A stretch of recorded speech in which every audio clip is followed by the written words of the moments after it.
Hey, how's it going guys? I'm Ryus and welcome back to my channel. I hope you are doing well. Before we start, I just want to say Merry a little bit late Christmas. For today, because it's Christmas, it's a bit late, but I'm doing something a bit special. Yes, I am doing a double feature.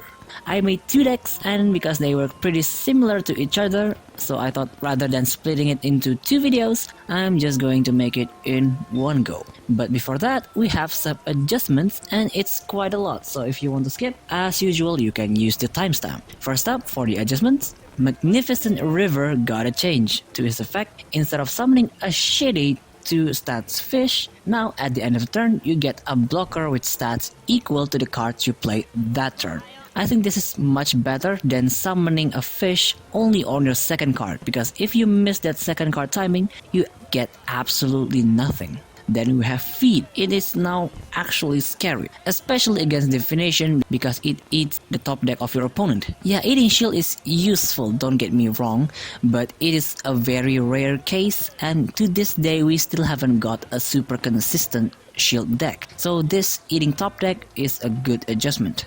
Then we have Chin's Evolve. It got nerfed. It only now reduced -1 countdown on activation. Yeah, this is a bummer, but kind of deserved because how easily Chin stack up those fragiles. Then Voidness Fire also got a nerf. The Nightfall gain is now only once per turn. It used to be a crazy fast Nightfall gain in late game. No matter how low your Nightfall is, once you activate this card, you can just stack like 3 to 5 Nightfall in one turn, and that is insane.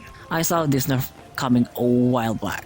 But Nightfall already got Kinara's form nerfed, so I don't think they needed another nerf. And the newest card, Raging Tides, also got a slight nerf. It loses the +1 attack. Yeah, this one is kind of deserved because it does too much stuff and it's a cheap card too. That was the last one for the nerfs, and now for the buffs. First up is Usagi's combat card got buffed. The card now cooks and draws on luck check 4. Usagi is still a pretty niche Shigami even if you buff him, so this buff is just whatever. And Musubi got 2 of her form buffed. The draw form got on activation, attach 1 and Musubi, the rest of the effect stays the same. And Puppet Merchant also got on activation effect, Divination 2 and draw card. Puppet Merchant definitely got a good buff, but I doubt it would see play more than the level 1 form. Then we have Yuki, also got 2 cards buff. I personally think Yuki is already pretty strong and don't need any buffs, but December Snow getting buff, it's kinda spicy, mainly because I like the animation effect. And the last one is Chin's Solitary Mind. It now gives -2 countdown instead of just -1. Oh, they are really pushing you to use this form because they nerfed the Evolve. I think with this form you can stack Fragile a little bit faster, but not as fast as they're using just the Evolve. And that's about it for the buffs and adjustment. Overall, I think this is a good batch, and NetEase has been doing their work by making this adjustment pretty often, so I appreciate their effort. Now that's out of the way, let's jump into the deck rundown, shall we? For the first one, I tried bringing the old menace back. If you played back in the 4 Guardians pack, you know how overpowered Ashura was. He alone can end games as early as the start of level 2. He was causing so much problem. He got nerfed like 3 times, and Higanbana also got hit because of him. To this day, I haven't seen any Shigami got its basic ability nerfed except Ashura. Nowadays, if you want to play Ashura, 2 of the SSR is a must, because that's the only good card left in his card pool. But I only have 1, so this list is not optimal. And let's face it, Ashura will never be as good as the old deck, but he can still pull off a decent win. The strategy of Ashura still stays the same, like push as much as you can in level 1 and 2, and once you reach level 2 you should be able to end them pretty quick. The new addition to Ashura deck is Mio for combat zone clearing. We still use Vampira for her healing, and her passive synergizes really well with Ashura's field, because every time we self-hit with Higanbana or Ashura, we will auto-heal and it will trigger Vampira's passive. Here's the card priority list. For this deck, you definitely want to prioritize getting Ashura and Higanbana form at the start, because that's what's going to determine how your game will play out. Ashura SSR is also a must because that's your deck keycard to deal big damage. Vampira's Blood Strike also works really well as your emergency heal. For the situational card, we have most of our snipe spells here, and for finisher, we don't have a lot because most of the time we are constantly chipping away at their health, so the rest of the card is just what we use to kill them. And for our second deck is my new take on Puppeteer. This time we're not focusing on trying to flex with her evolve, instead we are using her as it is. She's just going to be a really big body that can shoot projectiles, draw cards, and also block attack. Also, because we are bringing Hoga and Awandon, this deck also works as a really annoying spell slinger. The evolved Hoga and Mio will deal a lot of projectile, and that will very easily run over any blocker. This deck is much more simpler and cheaper compared to Ashura's, since you don't really need any SSR. Sure, if you have a Hoga's SSR, that would make your games a lot easier, but if you don't, it is still winnable. And here's the card priority list. For Puppeteer deck, it is much more clear which card you need more than the other. You definitely want the projectile and the barrier form in your starting hand, and because this is a spell slinger deck, that projectile 3 is going to go a long way. Awandon's Fire of Tails and Hoga's Evolve is also a key card. That one projectile might look like nothing, but it will hurt if you keep spamming spells. For the situational choice, we have Awandon's Evolve, which is just a win more card because the more orbs you have, the more you can do with this deck. Phoenix Flame is your usual snipe card, and Puppeteer Haste Form is good, but you want to get the draw or barrier instead of this. Shape Shifting is really good in this deck because we have a few level 2 or higher cards that we can throw away just to get level 1 cards to spam. And as for finisher, if you have Hoga's SSR, by all means bring that instead of forms. Then Awandon's SSR is also a powerful nuke capable of dealing 20 damage when combined with her evolve. And Puppeteer level 3 form just makes all of the form you fuse bigger and gains piercing. That's actually pretty scary because the stats gets really big. And that's about it for the deck rundown. They both work pretty similar and both have the same downside of running out of hands really quick if you're not paying attention. So be careful. And with that, let's move on with the replays. Our first match is using the Puppeteer deck against Fields. Against Fields, we actually have the advantage because they take a while to set up, and while they're stacking fields, we can pretty easily pick off their Shigami one by one. Your priority is definitely try to get Awandon, Mio, and Puppeteer's card. Hoga's card is not that important early game. This hand is looking pretty good that Phoenix Fire will play an important role later. We get the first turn this time, and as usual, if you're bringing Awandon, you definitely want to skip to get Lantern Support. Your first level up should be either Awandon or Mio. Those two are your priority. On our turn, I don't want to waste the free card activation, but sometimes you have to do it. So we evolve Mio dealing 2 damage, then assault with her, leaving 1 orb for 1 more Lantern Support. On their turn, they put protection on Kurumi, targeting their Susabi to heal him, then activate their second Vast C and Kaguya's heal field and pass. Yeah, I can see they are planning to stack as much field as possible for Takiyashihime. On our turn, we don't have many options right now, so we just assault using Mio, then activate 1 Lantern Support just so we can poke them a little bit.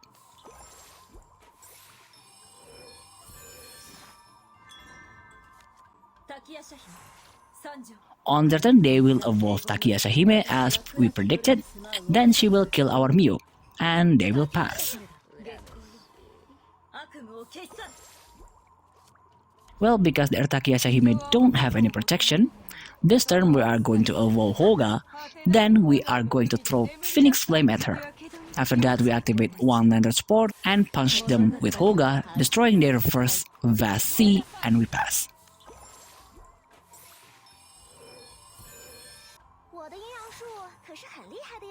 On their turn, they activate Kurumi's heal field, then just assault with Susabi. Thankfully, that's not the random damage field, but it's still pretty annoying.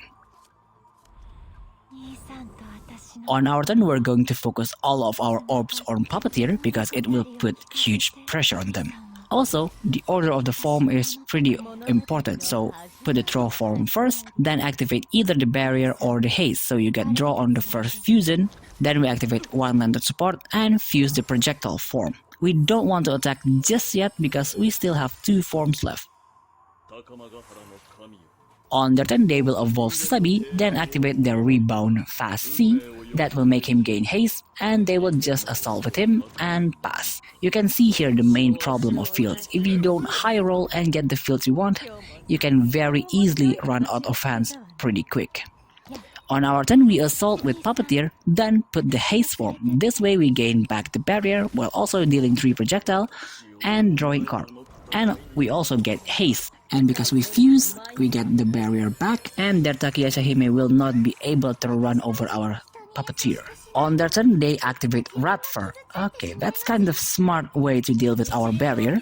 Then assault with Taishakuten to remove our barrier, and the field will deal 1 damage to Puppeteer. On our turn, I made a slight misclick. I want to level up Awandon but clicked Mio instead. Well, we can still make some plays, so we put Fire of Tails on her, then fuse another form on Puppeteer. By the way, even if you fuse the same form twice, the effect will only trigger once, so keep that in mind. We only fuse to gain back the effects like the haste and barrier. On their turn, they will take advantage of the fact that our Puppeteer doesn't have barrier. They put the level 2 form on Sasabi, then activate another Vast C before assaulting. Sasabi didn't kill her, but Kaguya's field did. Then they switch field to Horai Branch and pass.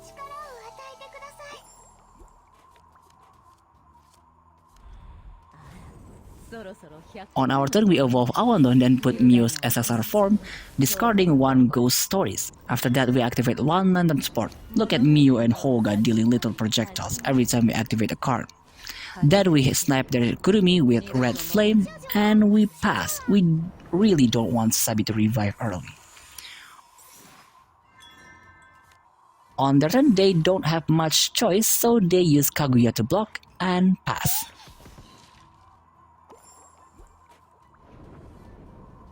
I think we can finish it on our turn. We put Ascension on Hoga, then throw a Phoenix Flame, almost killing her. After that, we activate 1 Lantern Sport to clear the way, and just because we can, we activate Charming before killing them with Hoga.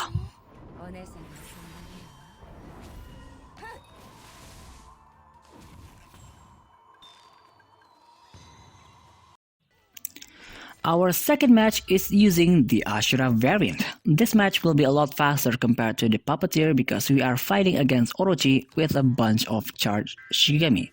And that's actually an interesting take because I've been meaning to make Orochi deck again. For this deck, you definitely want to try and get mainly Higanbana and Ashura's card. But if you get a lot of Mio cards, that's fine too because we can cycle through them. On our turn, we put Scornful Woman on Mio, discarding Red Flame, then we evolve her, dealing 3 damage. We then activate Lifeless Saddle before we attack with Ashura. This is kind of risky if we lose our main attacker, but he has more potential surviving than Mio. On their turn, they will just attack with Inugami, then put Divine Serpent on Orochi and pass. That form is going to be so dangerous when they have a lot of snakes. On our turn, we attack their Inugami with Vampira and pass, leaving 1 orb. This way we can keep her alive when they attack her. On their turn, they will charge Buchen, and as expected, they try to attack with Takaji, but we will take that damage and keep our Vampira alive.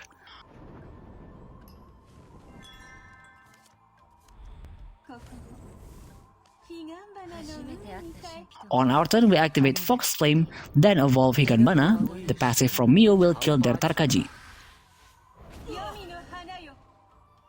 I thought that was the best move I could come up with, but man, I was wrong because all I did was add their firepower. On their turn, they activate Divine Flames of Wrath, dealing 8 damage. Then they deal another 8 with each snake, and they push another 3 with Inugami. That's 19 damage in 1 turn at the start of level 2. That was very impressive. On our turn, we don't have much, so we assault with Higanbana and hope for the best.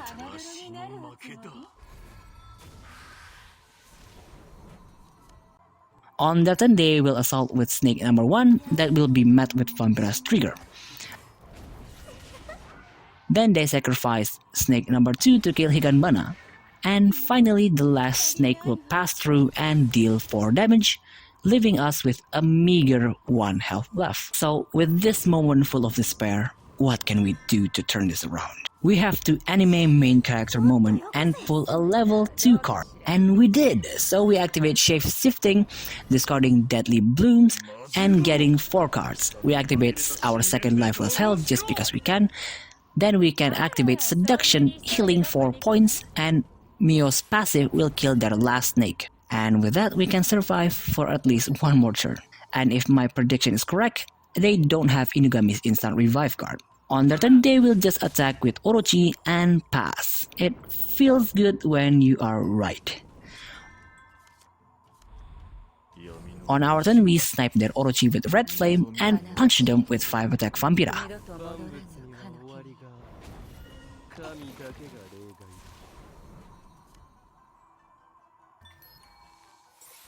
On their turn, they will just pass, and with them passing, we can seal the deal next turn. On our turn, we have to discard Crumbling Abyss because that is too risky for us to use. We then activate Tail Slash, and just because we can, we spit in their face using Blood Rage to win the game.